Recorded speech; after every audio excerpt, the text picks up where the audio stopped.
കോഴിക്കോട് താമരശ്ശേരിയിൽ വീണ്ടും മോഷണ പരമ്പര.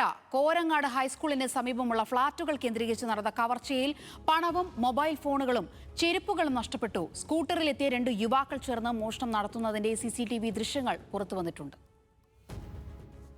ഇന്നു പുലർച്ചെ 5 മണിയോടെയാണ് സ്കൂട്ടറിലെത്തിയ 2 യുവാക്കൾ താമരശ്ശേരി കോരങ്ങാട് ഹൈസ്കൂളിന് സമീപമുള്ള ഫ്ളാറ്റുകളിൽ അതിക്രമിച്ചു കയറി മോഷണം നടത്തിയത്.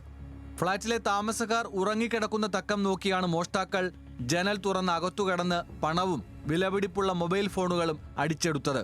ഇവർ കവർച്ചയ്ക്കായി സ്കൂട്ടറിലെത്തുന്നതും തിരികെ പോകുന്നതുമായ ദൃശ്യങ്ങൾ സമീപത്തെ വീടുകളിലെ CCTV ക്യാമറകളിൽ പതിഞ്ഞിട്ടുണ്ട്.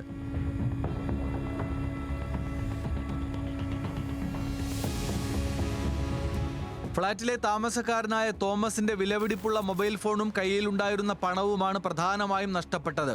ഇതിനു പുറമെ ഇതേ ഫ്ളാറ്റിനു സമീപത്ത് താമസിക്കുന്ന മറ്റൊരാളുടെ ഒരു ജോഡി പുതിയ ചെരുപ്പും സംഘം മോഷ്ടിച്ചെടുത്തു.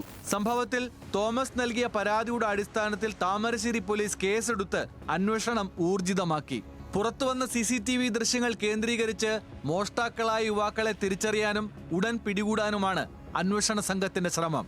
ഇതിനിടെ കഴിഞ്ഞ ദിവസങ്ങളിൽ താമരശ്ശേരി ഭാഗത്തെ വിവിധ മുസ്ലിം പള്ളികളിൽ നിന്നും സ്കൂട്ടറിലെത്തിയ മോഷ്ടാക്കൾ ഇൻവെർട്ടറുകളും ബാറ്ററികളും മോഷ്ടിച്ചിരുന്നു.